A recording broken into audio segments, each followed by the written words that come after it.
EDClass Limited. Breaking barriers to learning. Hello and welcome back to EDClass's podcast. Today we have a very special guest. It's Beacon School Support's co-founder, Simon Currigan. Simon has a vast amount of experience in the education sector supporting teachers, schools and pupils with behaviour and SEMH needs. In this episode we'll be focusing on attendance, transforming behaviour and supporting those with mental health challenges. So Simon, thank you very much for joining us today. Just first off, talk to me about what you do and what you do at Beacon School Support. Okay, so my name's Simon Currigan, and I do a couple of things. I'm the co-host of Top 40 podcast, Top 40 for education podcasts in the UK called School Behaviour Secrets, where we speak to thought leaders from around the world on topics related to behaviour in school and kids' social, emotional, and mental health needs. And I host that with Emma Shackleton, and we also have a support company called Beacon School Support, and what we do is we work with schools. We do some face-to-face work in the Midlands, supporting schools around all areas of behaviour and SEMH, whether that's strategy, looking at whole school strategy around behaviour policy and how behaviour is managed in school, all the way down to individual observations and of children and classes, giving strategies to classroom teachers. So we're real people who still go into classrooms and see what things like at the talk face. And at Beacon School Support, we've also got a wide range of free resources online for teachers and school leaders and parents as well, actually, to help them understand what's happening with their children's behaviour, look at underlying causes and find solutions that can work at home and in school.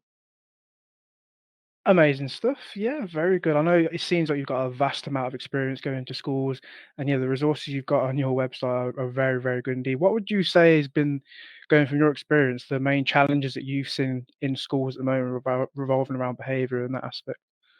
At the moment, especially since COVID and lockdown, it's the increasing numbers of children with really complex underlying SEMH needs. Um, so there's two elements to that, if I can unpack that. First is the kids arriving at the gates at school. Their needs are more complex than ever before. So the idea that, 15 years ago when I started doing this, you could break out a happy face chart, that would have an impact on behavior in class. Now you're looking at really complex needs related to, say, trauma and adverse childhood experiences. We're seeing increasing numbers of kids with complex diagnoses, sometimes autism, ADHD, fetal alcohol spectrum disorder, sometimes a combination of all of the above. Sometimes you've got trauma and an underlying condition. And these are problems that need to be thought about carefully and really unpicked, and the right strategies put in place at the right time. And then the other part of that is the increasing numbers of those kids. So the kids by themselves, it's not just that their needs are becoming more complex, but there are more and more children walking through school gates with those needs. So that's putting lots of pressure on schools whose budgets have been under pressure for years and years and years. Effectively, schools have had a budget cut in the last sort of 10 years. You think about things like the national insurance, wage increases, which were never funded. So that means that had to come out of school budgets. And you got things like wage increases for a few years that were never funded. There were extra costs that are still related to COVID and stuff like that were never funded. So effectively, what's happened in schools is, what would have happened in the past is that children with higher complex needs, those sort of kids who would need, an EHCP or a pre-EHCP, they would often would have been supported by teaching assistants or learning mentors or pastoral teams. But what's happened now is, I think in a lot of schools, because of the natural attrition of staff numbers, the natural turnover of staff, those kind of staff have left. Often they just haven't been replaced. The schools, I don't think, have been, well, not many schools have been actively making their teaching assistants and learning mentors and pastoral staff redundant. What's happened is, naturally over time, because those posts haven't been replaced, those numbers have dwindled and dwindled and dwindled, meaning the very people that used to be supporting those complex needs kids in class are becoming smaller and smaller in number, which means the person at the front of the room, the teacher, has to become ever more skilled at managing not just kids with complex needs, but also managing the class as a whole, keeping the education going, keeping the focus on high standards and academics. And that is a tall order. So they need more information and more support than ever before.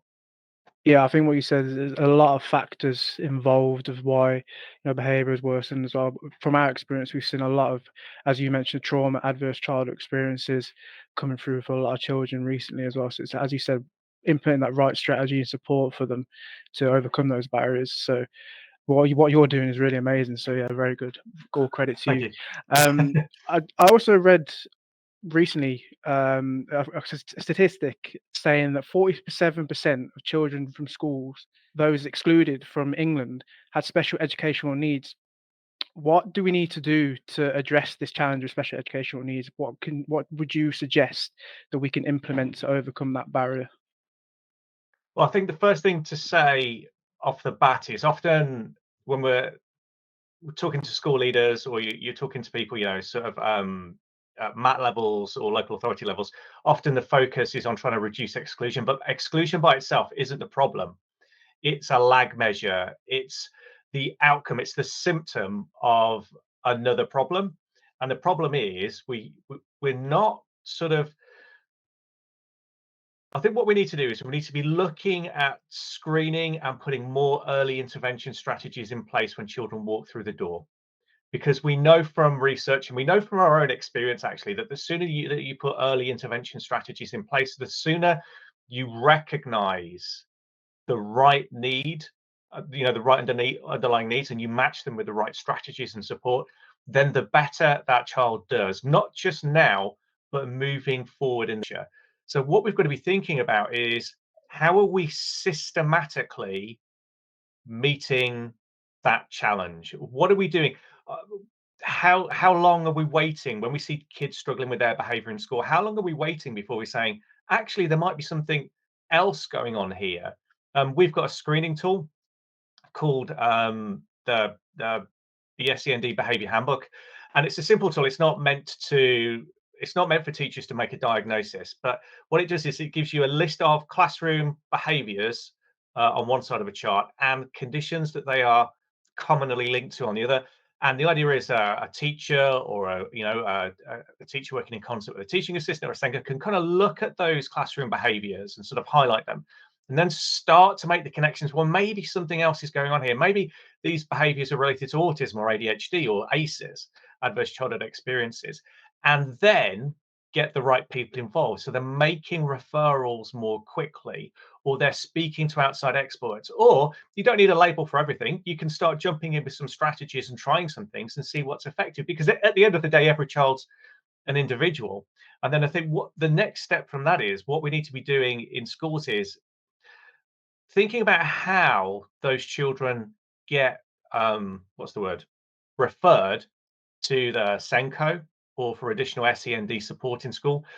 If a child's been presenting challenging behavior in class and you've tried the obvious things and you've done the basics, if that behavior persists, then it probably does represent some kind of deeper underlying need. Because if you've done quality first teaching and you've done some basics around behavior and relationships and you've seen no change, then usually that indicates that there's something else going on, something deeper that we need to think about. And then we need to think about, how does that child with SMH needs then get referred to the SENCO?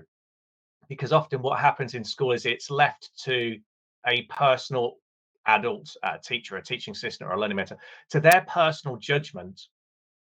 But actually, we're all human beings, yeah? Our judgment changes from person to person to person. What one person might consider, difficult or challenging behavior, another person might think that's okay. We've all got, we try to maintain standards in school and have consistency, but human beings aren't robots. And when we rely on that kind of personal subjective judgment, then what happens is kids slip through the net, sometimes for years and years and years.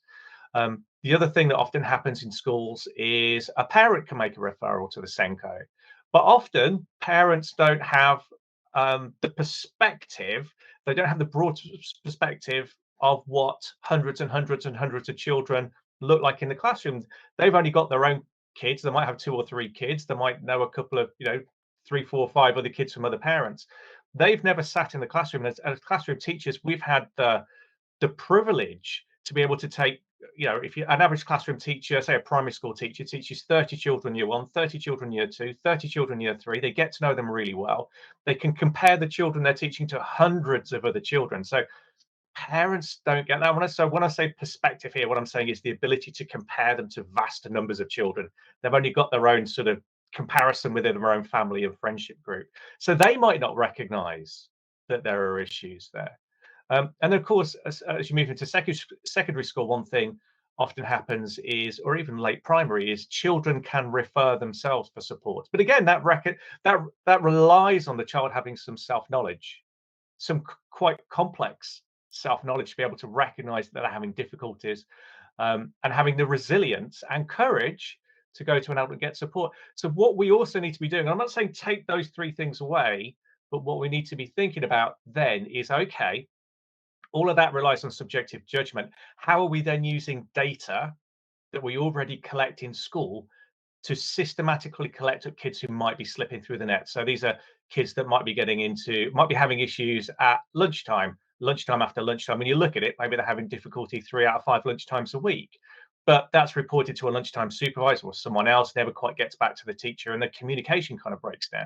Or you're looking at you've got systems like Dojo and stuff like that, where you can track persistently disruptive behaviors in class, by the way. And if you're in secondary school, the child might do well with some teachers with a teaching style, and not as well with others. So unless someone is looking at that data in the big picture and looking for patterns and making sure those kids don't get missed, then that child could sit around for years before anyone starts to say, actually, maybe there's something more going on here. Maybe we need to be digging into the why of the behavior instead of worrying just about what they're doing.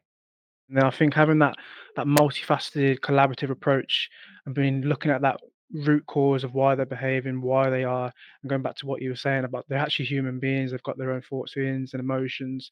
They're developing themselves, aren't they? So, yeah, as I said, identifying that area of why they're behaving that way, and then you can implement a supportive strategy to overcome that barrier. So what you're saying is amazing. Then the attendance rates obviously is a massive factor as well.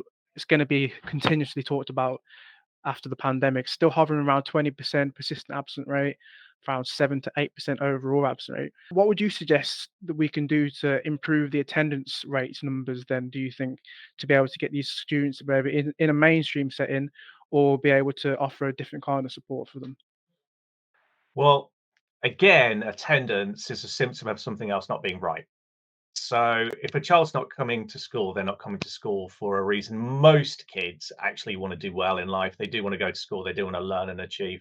Um, and what's interesting is when you break down attendance in most schools, what you find is that 95% of the attendance or the non-attendance is actually it's usually 3 or 4 families or a very small number of children that constitute the vast majority of that. And then the rest of the families in the school, the other 100, 200 families, actually they don't contribute that much. So what we need to look at is, why are those families finding it difficult to attend? Why are the parents finding it difficult to get the kids into school? Kind of like what's going on there. And I can give you a quick acronym if you want to work through that. That often, if you follow this acronym, kind of digs into most of the key underlying issues, and that's RAIDed. And I'll kind of go through it quickly. I haven't got time to go into it in detail. But R is relationships. We know relationships are super important in school for children, and there's 2 types of relationship there. There's the relationship with the adult. Do they have a relationship with a key adult in school that they know and trust, that they can go to, that they know will care about them and protect them and look after them if they feel overwhelmed or unsure or angry or frightened or whatever it is, or anxious? There's the relationship with the teachers in the room and the adults in the room who are teaching them, and in that case we need to think about, has that relationship broken down? And if so, that classroom is going to feel like walking into a room where you feel like relationships are broken down, even as an adult, you know, that is a daunting thing to do. So that's going to kind of put you off going into the classroom. So if that relationship is broken down, we need to do something about it to repair it with the key adult in the room, the teacher or the teaching assistant. But also relationships with peers. When children have poor attendance, their relationship with their peers tends to fall away, and sometimes they worry about, have my friends forgotten me? Will I still be welcome? So we need to think about how we reconnect them with their peers in terms of their relationships. So that's R. A is anxiety, which is often a massive driver of non-attendance. There's something called, we used to talk about attendance in terms of kind of like school refusal, but now the terminology has moved to EBSA, emotionally based school avoidance. And we did we've done a couple of in-depth podcasts on that on school behavior secrets. If you want to go into the detail, but it's all EBSA is all about looking at what's driving that anxiety and then treating it as an anxiety problem. So how do we put support around the child? How do we get them back into school in a graduated way so they experience success and they feel connected with their peers and their teachers?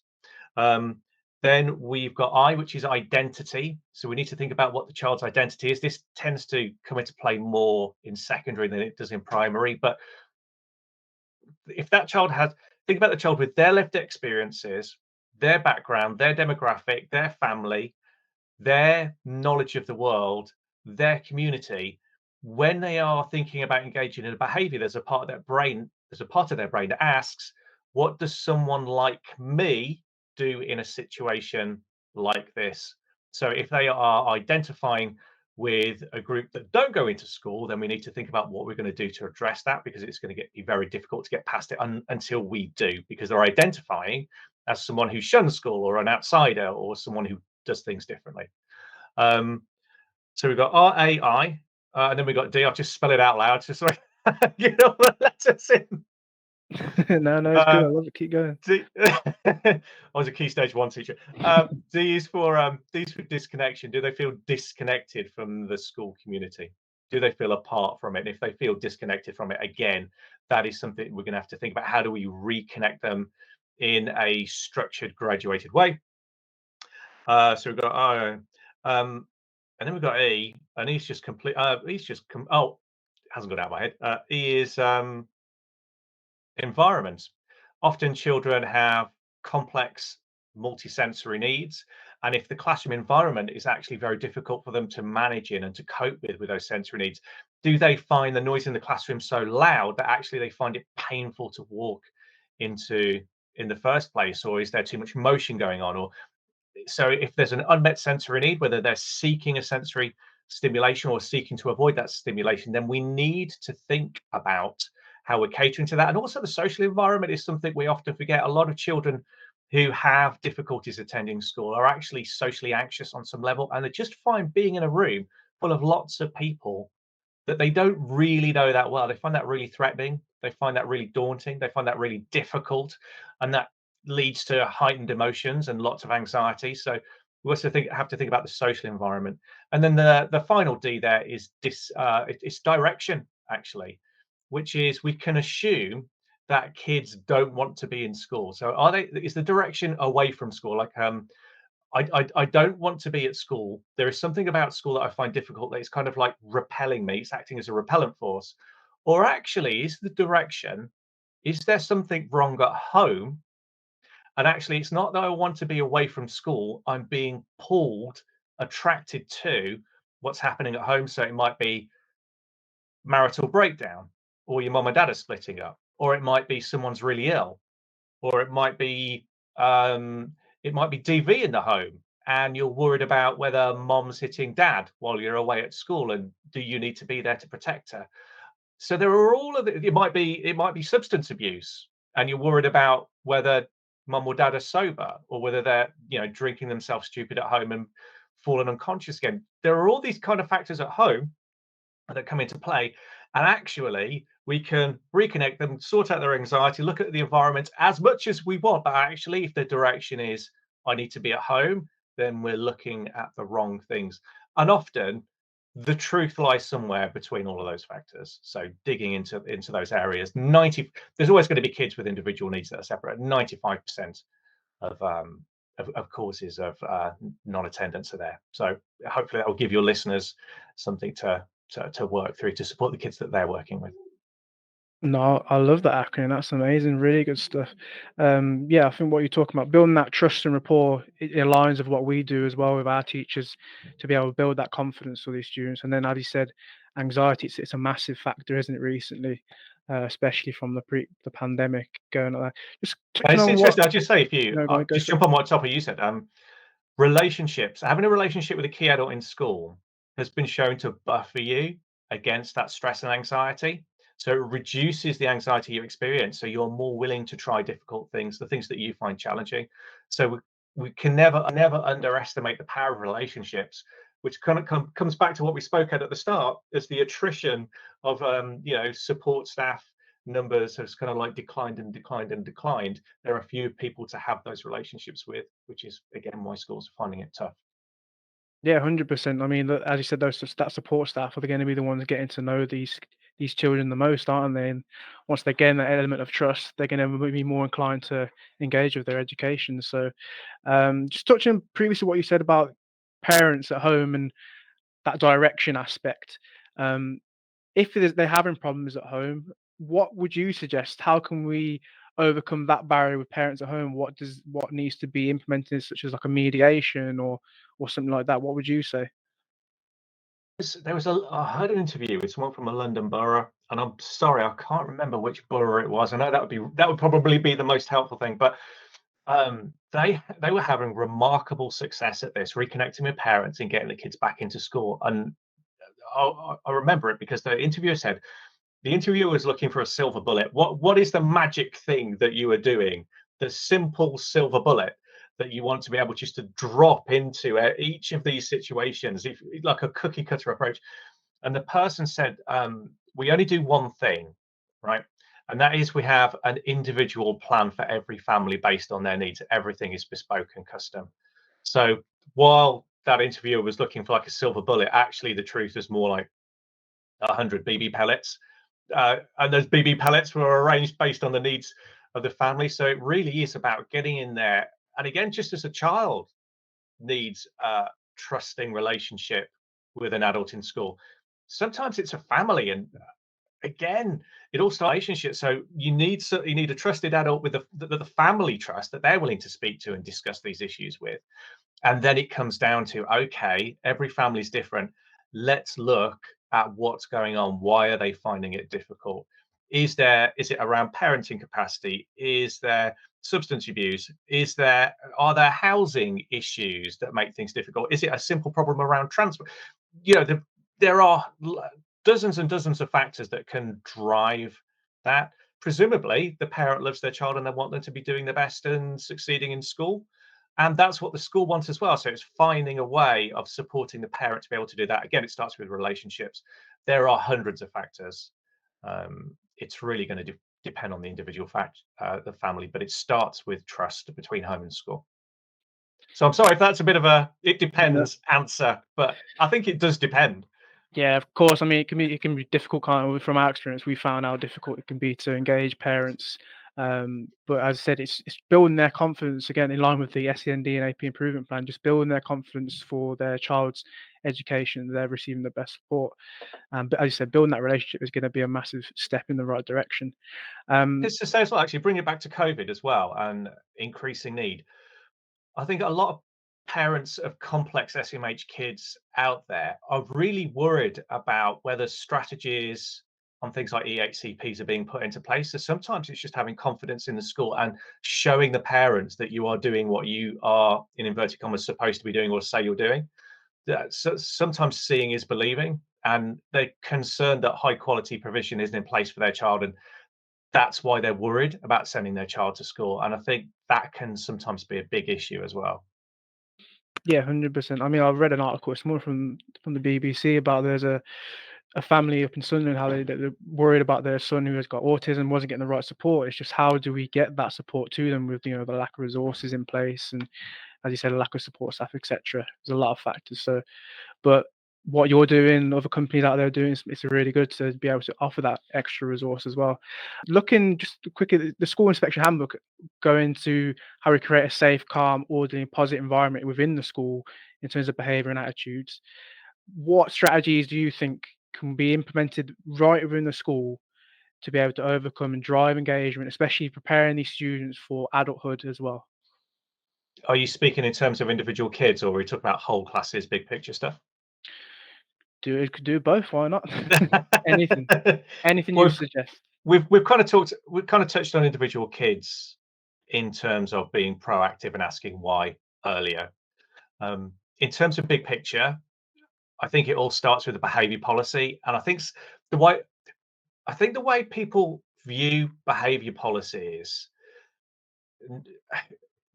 I think it would benefit from shifting. When we ask what is the behaviour policy, the behaviour policy's job really is to translate your school's values into a framework for encouraging positive behaviour and managing and reducing kind of like negative behaviour. So we need to think about how you do that. So first of all, your school has to think about actually what are its values and what does it care about, and that's going to vary from school to school because each school's got its own emphasis and direction depending on the leadership team and their head teacher. So for me, the behaviour policy needs to go something along the lines of: these are our values. Therefore, here are our rules and expectations based on those values. Therefore, this is how we'll encourage positive behaviour, and this is what we'll do to manage negative behaviour and pupils with SEMH needs. And there needs to be like a golden thread, because otherwise, your values are just things that sit in a folder or sit on the wall and no one ever refers to them. They need to be kind of like a living, breathing. They need to have living, breathing impact on your school, because those values should create the culture. And I love the quote by Peter Drucker that culture eats strategy for breakfast. And if you don't have a group of adults who are aligned about in sort of their notion of how we are going to support those kids in a consistent, coherent way that is in line with our school values, then you're going to struggle with anything more complex. Because if you've got a school value of respect, but you've got teachers shouting at the kids all the time, well, those values should apply to the adults as well. So what does respect look like in terms of the adults as well as the children? They apply to everyone in school, and to the cleaners, and to the lunchtime supervisors, and to the secretary in the office, and the office manager. All those people are coming together in a culture. And then what we need is basically consistency. Not all humans are the same, but there needs to be enough consistency from adult to adult for the kids to feel safe and to understand what they're expected to do. And then when we think about rules and expectations, and I don't know why this is true, but since COVID, we need to see more specific teaching about what the expectation is, and how to follow a rule or expectation, and how to actually do it than ever before. So we need to be super specific. If we want kids to be polite in class and raise their hands, then we need to be specifically teaching it. And surprisingly, even at secondary, some not assuming knowledge, but actually being very specific about what the child needs to do to succeed in that situation. If we're complaining that kids are arguing with each other, well, are we actively teaching them conflict resolution skills to manage those conflicts successfully? And what does that look like? And there's a difference between semantic and procedural knowledge. Semantic knowledge is where you learn facts. Yeah, that's like a standard lesson. So you might walk into a history lesson and you'll sit there for 55 minutes and learn a set of facts that you just commit to memory.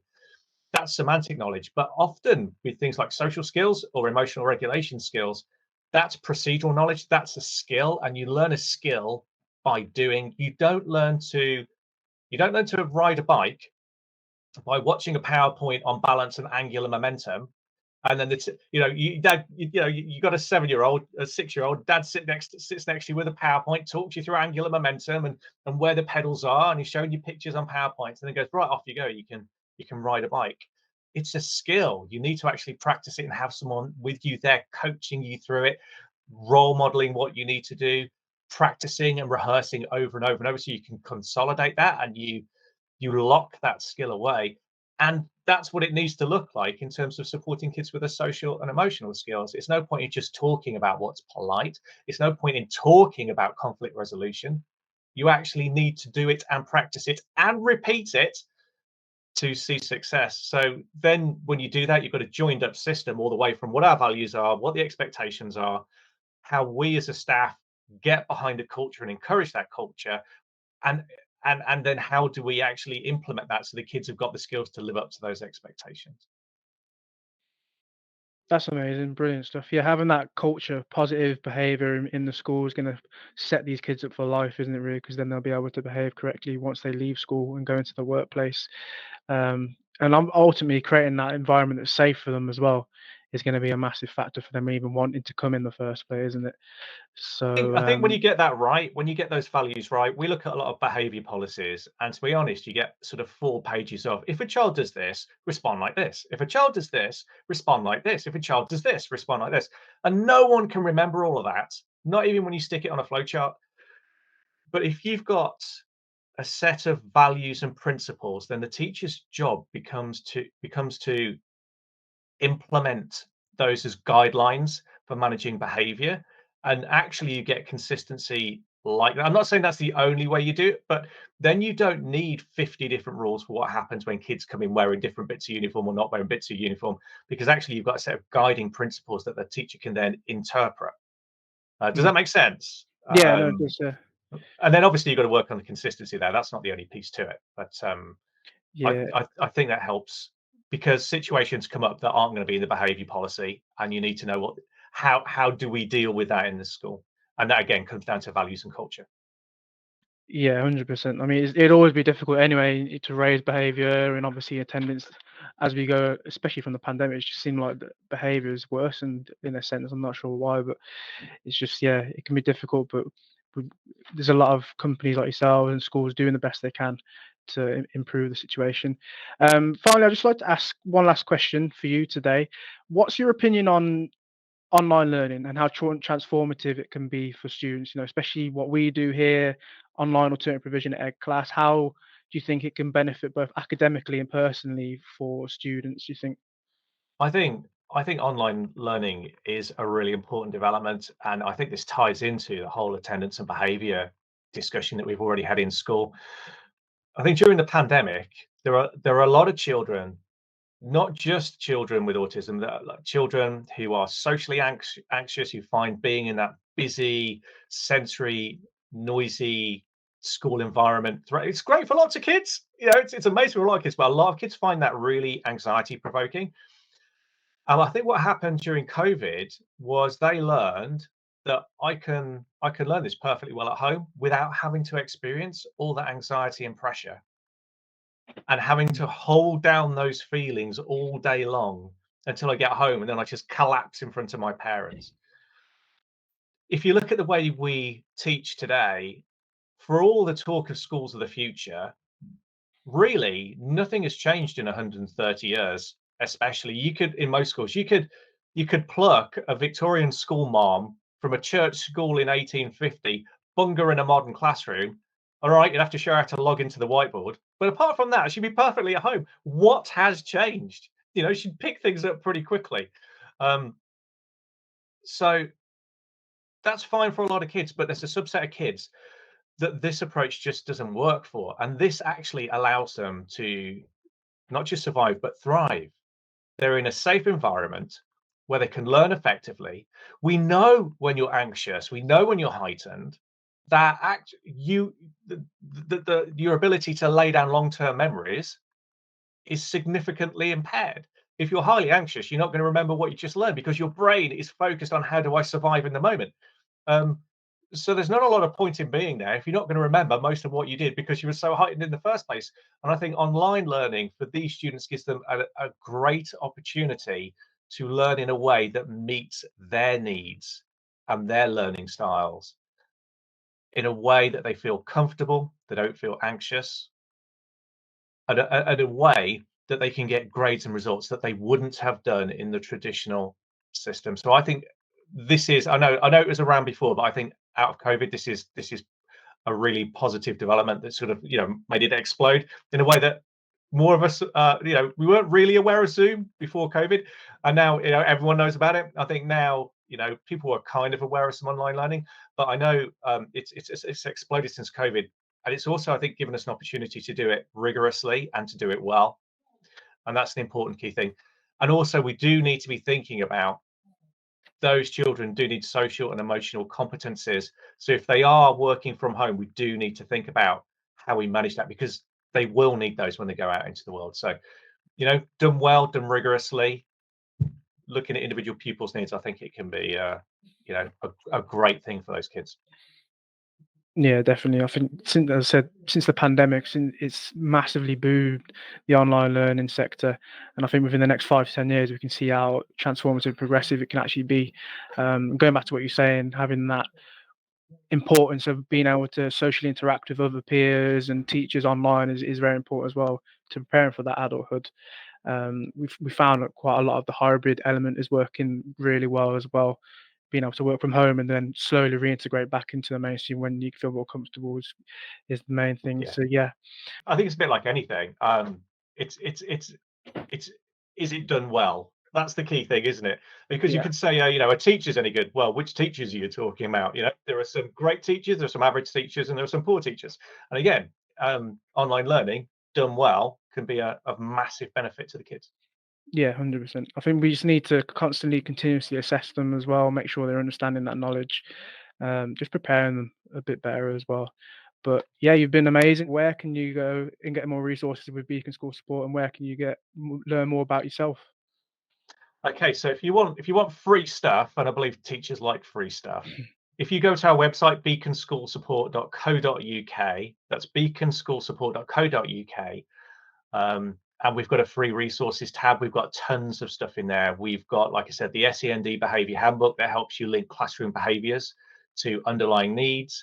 We've got something called the classroom management score sheet. So if you're working with a whole class, it gives you lots of things to look for to improve that. So if you want to improve your classroom management, or you've got a class and you're trying to find out what's not quite working, there's lots of, there's stuff there too. We've also got a sensory checklist to support those kids with sensory differences. There's tons of stuff in there that you can download for free. And also search for us on School Behaviour Secrets on any podcast app or on Google. Do School Behaviour Secrets and we'll come up. And we have interviewed thought leaders from around the world on all sorts of issues related to SMH and behaviour. Every week we go deep on a different topic and give you loads of stuff that you can practically go and use with the children that you work with. Strategies, ideas, and insights that are hopefully our listeners find valuable and can use immediately. No, yeah, very good stuff. So yeah, go check out Simon out. I've already checked out as well, and there's a lot of really good resources out there on his website. So yeah, amazing stuff. But yeah, thank you very much for your time today, Simon. Really appreciate it. It's been an absolute pleasure. So that was Simon Currigan, a very good conversation there. To learn more about online alternative provision and how EDClass could help you, call 01909 568 338 or send an email to mail@edclass.com. And you can also subscribe to our YouTube and Spotify accounts for more upcoming webinars and podcasts.